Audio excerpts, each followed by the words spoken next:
Jake Martinez had always believed that the universe had a twisted sense of humor. Here he was, 3,000 light-years from Earth, fixing a busted air recycler on mining station Kepler 442b, when life decided to throw him another curveball. The recycler was making sounds that no machine should ever make, somewhere between a dying whale and a garbage disposal eating silverware.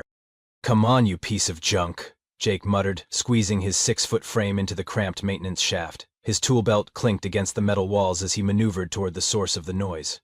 23 years of fixing broken things in space had taught him that if something sounded wrong, it probably was wrong, and if it sounded really wrong, it was definitely going to ruin his day. The ventilation system on Kepler 442b was a maze of ducts and pipes that connected every corner of the station. Jake knew these passages better than his own quarters, which wasn't saying much, since his quarters consisted of a bed, a desk, and a coffee maker that had seen better decades. But today, something was different. Mixed in with the usual hums and whirs of the station's mechanical symphony, he could hear something else. Something that sounded almost like whimpering? "What the hell?" Jake paused, his wrench halfway to a loose coupling. The sound came again, softer this time, echoing from somewhere deeper in the ventilation system. It wasn't mechanical, it was organic, and it sounded scared. Now, Jake Martinez was not the kind of guy who investigated mysterious sounds in dark places. He'd seen enough horror movies to know how that story ended, but there was something about this particular sound that tugged at his conscience. Maybe it was the way it reminded him of his old dog, Rex. Or maybe it was just 23 years of fixing things finally getting to his head. Either way, Jake found himself crawling deeper into the ductwork, following the sound. What he found made him question his sanity. Wedged between a coolant pipe and the main air duct was a creature about the size of a house cat, but that's where the similarities ended. It looked like someone had crossed a ferret with a baby dragon, then dipped the whole thing in liquid starlight. Iridescent scales covered its elongated body, shifting from deep blue to silver depending on the angle of Jake's flashlight. 4 legs ended in tiny claws, and a long tail with what looked like a small fin at the tip was caught between 2 pipes. The creature's head was distinctly reptilian, but with large expressive eyes that currently held a look of pure terror. "Well, this is new," Jake said quietly. The creature's head snapped toward him, those big eyes going even wider. It made a soft chirping sound that somehow managed to convey both fear and hope. One of its hind legs was clearly injured, bent at an angle that made Jake wince in sympathy. Jake had 2 options. He could pretend he never saw this thing, finish fixing the recycler, and go back to his quarters for a quiet evening of rehydrated pasta and questionable station entertainment. Or he could do something monumentally stupid and try to help a potentially dangerous alien creature that had somehow gotten lost in the bowels of a mining station. The creature whimpered again, and Jake's decision was made. "Okay, little guy," he said, slowly reaching toward the trapped animal. "Let's get you out of there before you become part of the ventilation system permanently." Getting the creature out of the ventilation system turned out to be easier than getting it past station security. Jake had managed to free the little guy without too much drama, though he'd earned himself a small bite on the finger for his troubles. The creature's teeth were sharp but tiny, more like getting nipped by an anxious hamster than mauled by an alien predator. Still, Jake made a mental note to check if the station's medical bay had any exotic alien disease protocol. Knowing his luck, he'd probably just contracted space rabies. The real challenge came when Jake tried to smuggle his new friend back to his quarters. The creature, which Jake had started calling Spark because of the electric blue markings that seemed to pulse along its scales, was not particularly cooperative with the whole stealth operation. Every time someone walked by, Spark would poke his head out of Jake's tool bag and chirp excitedly, as if he was trying to introduce himself to every human on the station. "No, no, no," Jake whispered frantically as they passed the security checkpoint. "You're supposed to be a broken scanner or something equally boring and mechanical." Spark tilted his head, made a sound that Jake could have sworn was laughter, and promptly tried to climb out of the bag entirely. Somehow they made it to Jake's quarters without being arrested, though Jake was pretty sure his cardiovascular system had aged about 5 years in the process. Once safely inside, he set Spark on his desk and really got a good look at his unexpected houseguest. The creature was definitely injured, favoring his left hind leg and moving with the careful deliberation of something in pain. But those eyes... There was an intelligence there that made Jake's skin prickle. This wasn't just some lost animal, this was someone. "All right, Spark," Jake said, rummaging through his emergency medical kit. "I'm not exactly a veterinarian, but I've patched up my share of stupid humans who thought they could outsmart mining equipment. How different can you be? The answer, as it turned out, was very different. Spark's anatomy seemed to follow some rules Jake recognized, and others that made absolutely no sense. The injured leg appeared to be a simple sprain, which Jake could handle with a makeshift splint and some anti-instellar gel. But Spark also had what looked like gills behind his head fins, a second heart beating in his tail, and a body temperature that fluctuated with his apparent mood. The really weird part started when Jake began talking to him. Spark didn't just listen, he responded. Not with words, obviously, but with chirps and clicks that seemed to have pattern and meaning. When Jake said his name, Spark repeated back something that sounded remarkably like Jake, filtered through a synthesizer. When Jake pointed to himself and said human, Spark made a series of complex sounds that might have been his own species' name. "You're actually trying to talk to me, aren't you?" Jake asked, gently applying the splint to Spark's leg. The creature looked directly at him and made what could only be described as an affirmative chirp. This was about the time Commander Rodriguez decided to make an unscheduled visit. "Martinez, we need to talk about the unauthorized biological sample in your—" Rodriguez stopped mid-sentence as Spark popped his head up from behind Jake's coffee maker and waved. Actually, waved, with his tiny clawed hand. "Sir, I can explain," Jake started. "The thing just waved at me, Martinez." "Yes, sir, he's very polite." Rodriguez stared at Spark, who had now climbed onto Jake's shoulder and was studying the commander with obvious curiosity. "Please tell me you didn't steal an alien from the science department." "I didn't steal an alien from the science department," Jake said truthfully. "I found him stuck in Air Duct 7, and he was hurt." "And your first thought was to bring it to your quarters instead of, oh, I don't know, reporting it to someone with actual authority?" Spark made a sound that definitely sounded like disagreement and pointed one tiny claw at Jake, then at himself, then made what could only be interpreted as a protective gesture. "I think he's trying to tell you that I saved his life," Jake said. Rodriguez rubbed his temples. "Martinez, do you have any idea how much paperwork an unauthorized alien contact requires?" "More than I want to think about." "Try 17 different forms, 3 department reviews, and a formal hearing with Station Command. That's assuming this thing doesn't eat anyone before we figure out what it is." Spark, apparently offended by the suggestion that he might eat someone, crossed his tiny arms and turned his back on Rodriguez with a huff that somehow managed to convey wounded dignity. "I don't think he's dangerous, sir," Jake said. "Look at him. He's the size of a bread loaf, and he tried to say thank you." Rodriguez looked at Spark, who had now turned around and was offering the commander what appeared to be a small piece of metal he'd found somewhere. A peace offering. "This is going to be a very long day," Rodriguez muttered. Rodriguez's prediction turned out to be catastrophically accurate, though even he couldn't have anticipated just how sideways things were about to go.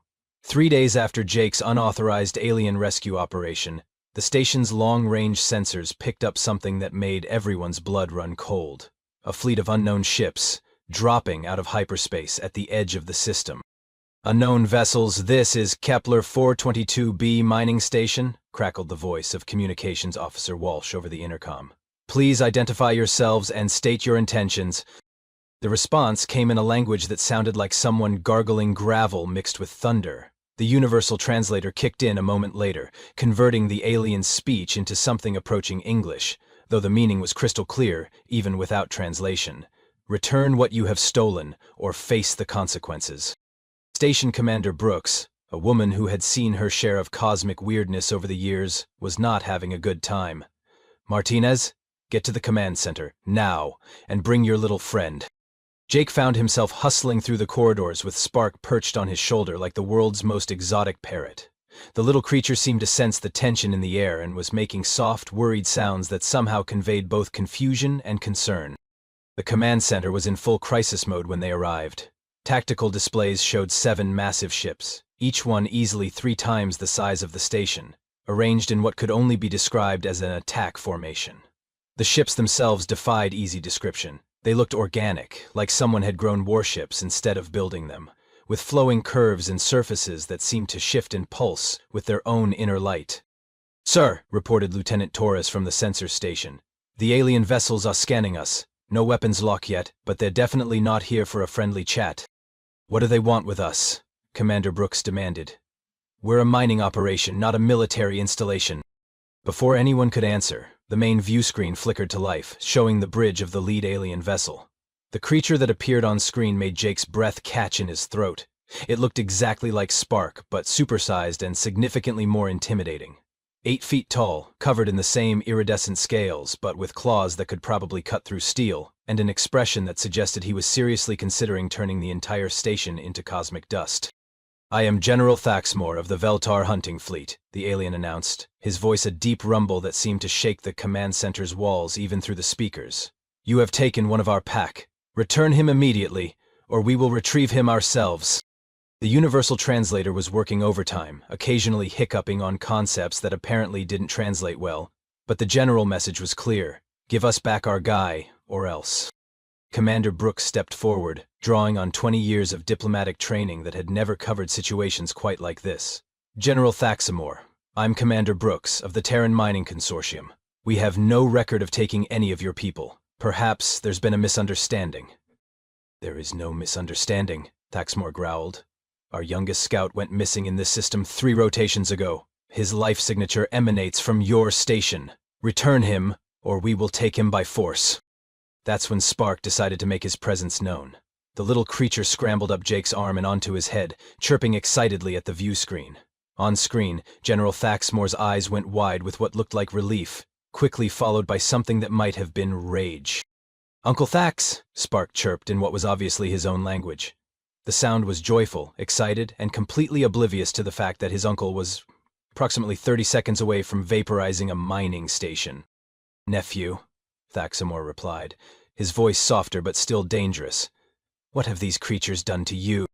Jake suddenly found himself the center of attention for 7 alien warships and one very confused command crew. Spark was still perched on his head, chattering away in what sounded like an extremely animated explanation of recent events.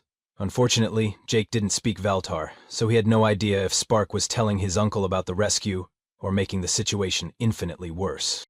"General," Commander Brooks said carefully, "it appears your nephew was injured and lost in our ventilation system. One of our maintenance workers found him and has been caring for him." Thaxmore's gaze fixed on Jake with the intensity of a targeting laser. "You, human, step forward."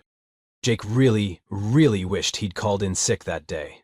But with Spark still chattering happily on his head and 7 alien warships pointed at the station, stepping forward seemed like the only option that didn't end with everyone becoming space debris. "Yes, sir," Jake said, trying to project confidence he absolutely didn't feel. "I'm Jake Martinez. I found Spark, your nephew, stuck in our air recycling system. He was hurt, so I helped him." The silence that followed was the kind of silence that comes right before very bad things happen. General Thaxmore stared at Jake for what felt like an eternity, his scaled features unreadable. Behind him, Jake could see other Veltor warriors moving with the fluid grace of predators preparing for action.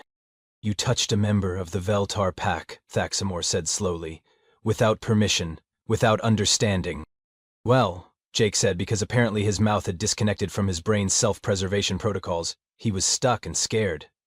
"What was I supposed to do, leave him there?" This was clearly not the response General Thaxmore had been expecting. What happened next would have been hilarious if it weren't potentially fatal. General Thaxmore's expression shifted through several emotions that Jake couldn't quite read, while Spark continued his animated explanation from his perch on Jake's head. The universal translator was working overtime, occasionally spitting out fragments like "stuck place" and "hurt leg," and "nice human helped," but apparently Veltar was a complex language with lots of cultural nuances that didn't translate well. "You claim you aided my nephew," Thaxmore said slowly, his voice carrying the kind of controlled fury that suggested he was deciding between immediate vaporization and slow creative torture. "Yet you hold him captive." "Captive?" Jake looked up at Spark, who was now grooming his scales with obvious contentment. "Does this look captive to you?" "Silence!" Thaxmore roared. "I will not be mocked by a lesser species." Jake felt his temper flare. He'd had a very long 3 days of playing alien babysitter while dodging security protocols and listening to various department heads argue about proper xenobiological procedures. The last thing he needed was some overgrown lizard with anger management issues questioning his motives. "The lesser species," Jake shot back, apparently deciding that discretion was overrated.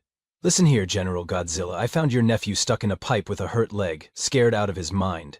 I could have left him there or handed him over to the science department to be poked and prodded like a lab rat. Instead, I took him home, fixed his leg and made sure he was safe. So before you start throwing around threats, maybe ask him what actually happened. The command center went dead silent. Commander Brooks looked like she was calculating how to fit the entire station crew into the escape pods. Lieutenant Torres had actually ducked behind his console. Even the background hum of the station's system seemed to quiet down, as if the machinery itself was holding its breath. Thaxmore stared at Jake for a long moment, his scaled features unreadable. Then, he spoke in rapid Veltar to Spark, who responded with an equally rapid explanation that involved a lot of pointing at Jake and what sounded like enthusiastic praise. "My nephew says you fed him," Thaxmore said, his tone slightly less homicidal. "Well, yeah, he was hungry. I gave him some of my emergency rations and some synthesized protein paste." "You gave him your own food?" "It's not like I was using it for anything important. The guy needed to eat." More rapid Veltar conversation. Spark was getting increasingly animated, making gestures that clearly indicated Jake's medical attention and care. At one point, he even demonstrated how Jake had splinted his leg, using his tiny claws to mimic Jake's gentle touch. "He says you sang to him when he was afraid," Thaxmore continued, his voice now more confused than angry. Jake felt his face heat up. "I may have hummed a little. He seemed to like it." "You hummed?" "Classic rock, mostly. Some Beatles. He's got surprisingly good taste for an alien." Dr. Kim, who had been quietly observing from the back of the command center, chose this moment to step forward. "General Thaxmore, if I may, we've been trying to understand your nephew's physiology to better care for him. Our scans indicate he's remarkably healthy despite his ordeal." This was apparently the wrong thing to say. Thaxmore's expression darkened again. "You performed medical experiments on a member of the Veltar pack?" No, Dr. Kim said quickly. "Just non-invasive scans to ensure his well-being. Without consent, without understanding our ways." Jake could see where this was heading, and it wasn't anywhere good. "Look, General, I think we're having a communication problem here. Nobody experimented on anybody. We were trying to help." "Help?" Thaxmore repeated, as if the word tasted strange. "You expect me to believe that a species we have never encountered before would aid a Veltar without expecting anything in return?" "Yeah, actually. That's kind of what decent people do." The universal translator hiccuped on that one, turning Jake's response into something that sounded like a formal declaration of territorial rights.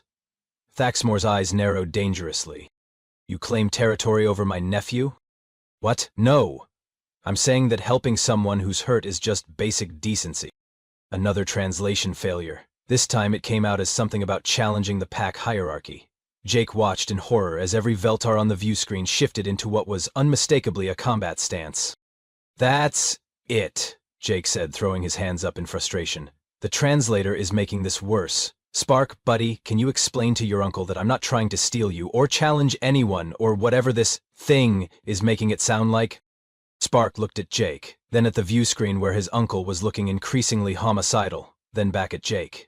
He made a decision that would change everything. The little creature scrambled down from Jake's head, positioned himself directly in front of Jake, and began what could only be described as a formal ceremony. He pressed his small clawed hands against Jake's chest, made a series of complex vocalizations that sounded nothing like his previous chirps and clicks, and then touched his forehead to Jake's hand. The effect on the Veltar was immediate and dramatic. Every warrior on the view screen froze, as if they'd been hit with a stun weapon. General Thaxmore's mouth fell open, revealing teeth that could probably bite through starship hull plating. "What just happened?" Commander Brooks whispered. Dr. Kim was frantically checking her cultural database. I think we just witnessed some kind of bonding ritual." On screen, General Thaxmore was staring at Jake with an expression that had shifted from rage to something approaching awe. When he finally spoke, his voice was barely a whisper. "The pack bond. My nephew has claimed you as family." What followed was perhaps the most surreal 48 hours in the history of human-alien relations. Jake went from maintenance worker to accidental diplomat faster than you could say interspecies incident, and nobody was quite sure how to handle the situation. Least of all Jake. "So let me get this straight," Jake said, sitting in what used to be Conference Room B, but was now apparently the center of groundbreaking xenological research. "Because Spark did his little forehead-touching thing, I'm now legally his dad? In space?" Dr. Kim nodded enthusiastically, her tablet practically smoking from how fast she was taking notes. "According to the cultural briefing General Thaxmore provided, the pack bond is one of the most sacred relationships in Veltar society. It's typically reserved for blood relatives or warriors who have saved each other's lives in combat. But I'm not Veltar. That's what makes this so unprecedented, Dr. Kim continued, her eyes bright with the kind of excitement that only comes from discovering something completely new. Apparently, the bond transcends species barriers. You're now considered part of Spark's family unit, with all the rights and responsibilities that entails. What kind of responsibilities? Jake asked, though he was pretty sure he didn't want to know the answer. Commander Brooks consulted her own notes, looking like someone who was seriously reconsidering her career choices. Well, according to General Thaxmore, you're now responsible for Spark's education, his eventual mate selection, and participating in something called the Great Hunt when he comes of age. The Great Hunt. Think of it as a combination graduation ceremony and hunting trip, Dr. Kim explained. Very important for young Veltar warriors. Spark, who was sitting contentedly on the conference table, sharing what appeared to be synthesized jerky with Jake, chirped something that sounded suspiciously like agreement. This is insane, Jake muttered. I just wanted to fix an air recycler. The situation became even more complicated when General Thaxmore insisted on personally overseeing Jake's introduction to Veltar customs. This involved the general, 3 of his lieutenants, and about 50 pounds of ceremonial armor being transported to the station for what Thaxmore called proper pack integration protocols. The first lesson was hunting technique, which took place in Cargo Bay 7 and went about as well as anyone might expect. The prey must be approached with patience and stealth, General Thaxmore explained, his massive form moving with surprising grace as he demonstrated proper stalking posture. Feel the rhythm of the hunt in your blood. Jake, crouched behind a stack of supply crates, felt nothing in his blood except caffeine and growing confusion. General, respectfully, I'm a maintenance technician. The most dangerous thing I hunt is usually a short circuit. Nonsense, Thaxmore replied. You are pack now. The hunt is in your nature. What followed was an hour of Jake attempting to stalk a makeshift target while Thaxmore provided increasingly frustrated commentary. Apparently, humans were not naturally gifted at moving like liquid shadow through confined spaces. Who knew? No, Thaxmore said for the 15th time. You move like a wounded grain beast. Where is your predator's grace? I think my predator's grace got left back on Earth, Jake panted, extricating himself from where he'd gotten tangled in some cargo netting. Spark, watching from his perch on a nearby crate, made a sound that was definitely laughter.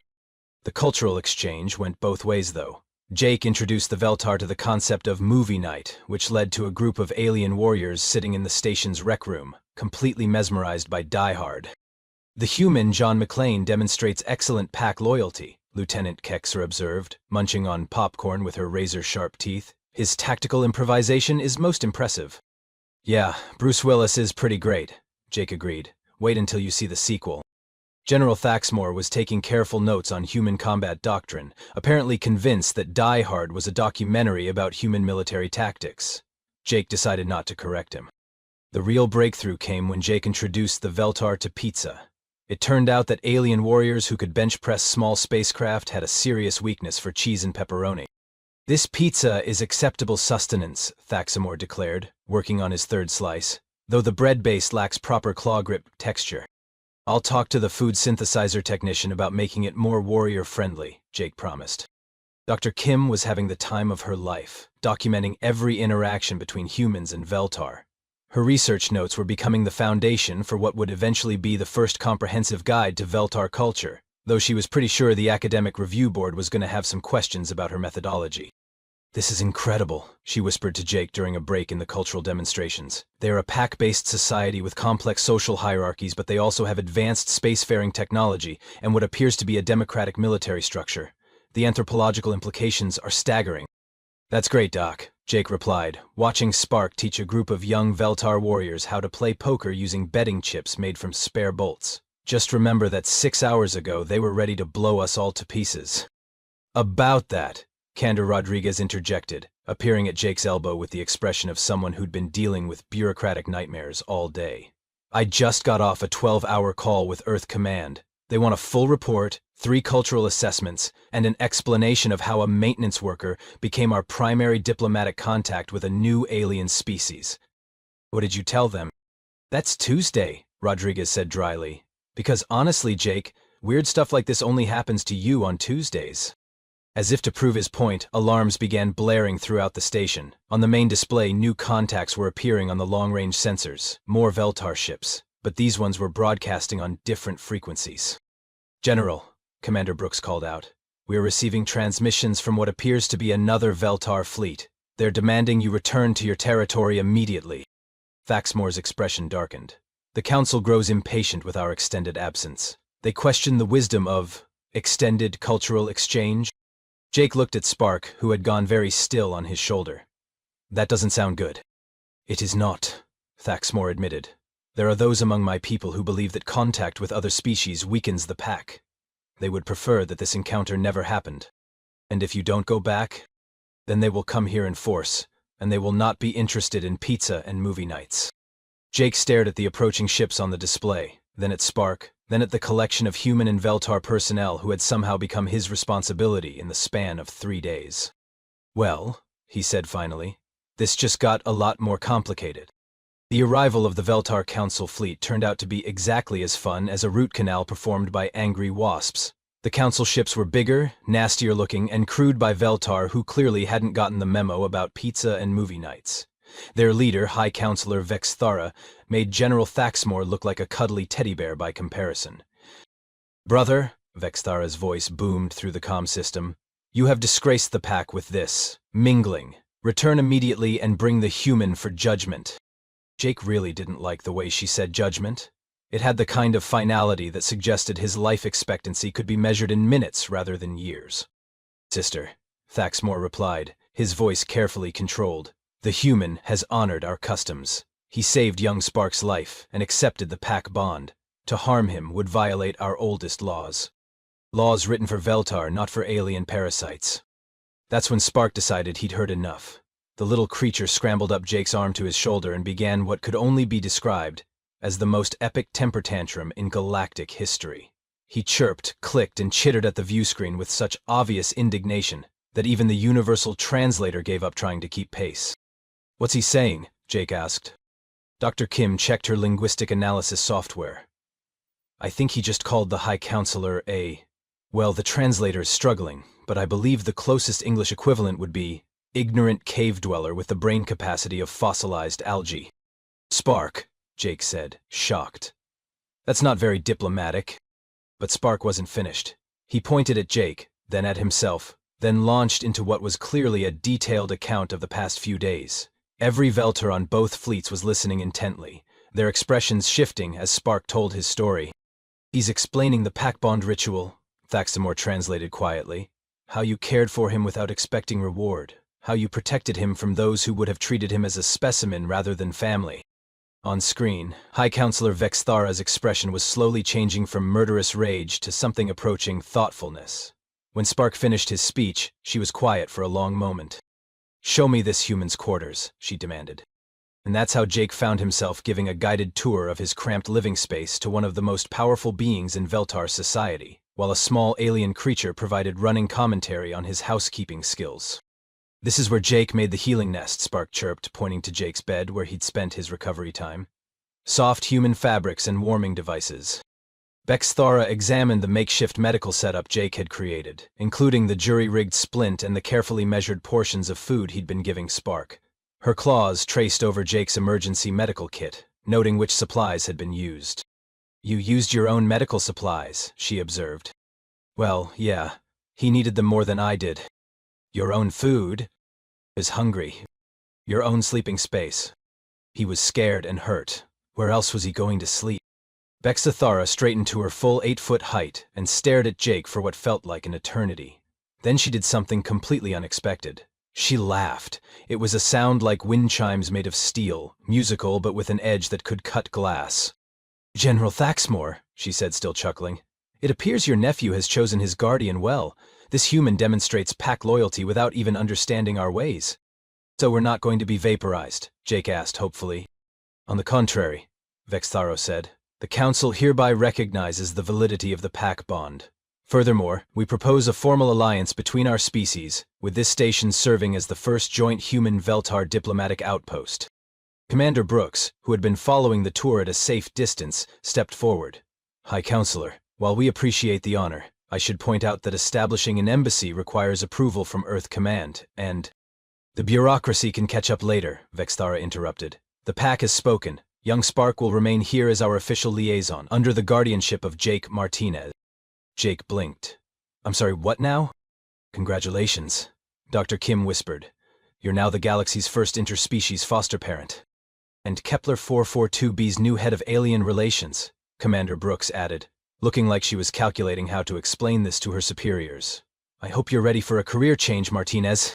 6 months later, Jake's life had transformed in ways he never could have imagined. His quarters had been expanded to accommodate both human and Veltar visitors, though he still couldn't get used to waking up to find General Thaxmore sitting in his kitchen drinking coffee and reading the station's daily reports. The mining efficiency reports are most illuminating, Thaxmore would say, as if discussing ore extraction rates was the most natural thing in the world. Your species approaches resource gathering with admirable systematic precision. Thanks, General, Jake would reply, trying not to think about how his life had become a sitcom written by cosmic forces with a very strange sense of humor. The Veltar embassy occupied what used to be 3 cargo bays, complete with environmental controls that could accommodate both species. Spark had grown considerably during his time on the station, though he still preferred to ride on Jake's shoulder during their daily rounds. His official title was Cultural Liaison and Ambassador to Human Space, but Jake still called him Buddy. The young Veltar cubs who came to visit the embassy were endlessly fascinated by human customs. Jake had become an unofficial teacher, explaining everything from the strategic importance of poker to the cultural significance of action movies. The cubs, in turn, taught Jake basic Veltar hunting techniques, though he was still terrible at moving with predatory grace. Uncle Jake moves like a confused herbivore, one of the cubs, Zixka, observed during a particularly disastrous stealth lesson. Thanks, kid. Really feeling the family love here. But the cubs adored him anyway, clustering around during story time when Jake would tell them about Earth and human history. Their favorite stories were always the ones about humans helping animals, which seemed to resonate with something deep in Veltar culture. Dr. Kim had published 17 papers on Veltar society and was working on a comprehensive cultural exchange guide. Commander Rodriguez had somehow become the station's expert on interspecies law, a field that apparently required lots of coffee and creative interpretation of regulations. Commander Brooks had been promoted to regional administrator for human Veltar relations, though she insisted her real job was still keeping Jake from accidentally starting an interplanetary incident. Martinez, she said one morning, finding Jake in the embassy's main hall teaching a group of young Veltar the finer points of poker. Earth Command wants to know if you're interested in heading up the new Xenological Cultural Exchange program. Jake looked around at the scene. Spark was translating his poker instructions into rapid Veltar while General Thaxmore kibitzed from the sidelines, offering tactical advice on bluffing techniques. 3 Veltar cubs were arguing over who got to deal the next hand, while Dr. Kim documented their mathematical approach to probability calculations. You know what, Commander? Jake said, watching Spark successfully execute a perfect poker face while holding what Jake was pretty sure was a terrible hand. I think I'm right where I belong. Spark looked up at him and chirped something that the universal translator rendered as, family stays together.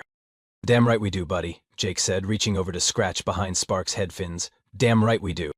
Outside the embassy windows, human and Veltar ships moved in coordinated patrols, protecting a mining station that had somehow become the most important diplomatic outpost in human space. And at the center of it all was a maintenance worker, who'd learned that sometimes the most important repairs you can make aren't to machines, but to the connections between living beings. Even if those beings happen to be 8-foot-tall alien warriors with a serious weakness for Earth-style pizza and an inexplicable love of Bruce Willis movies. Jake Martinez had always believed that the universe had a twisted sense of humor. Now he knew it also had pretty good timing.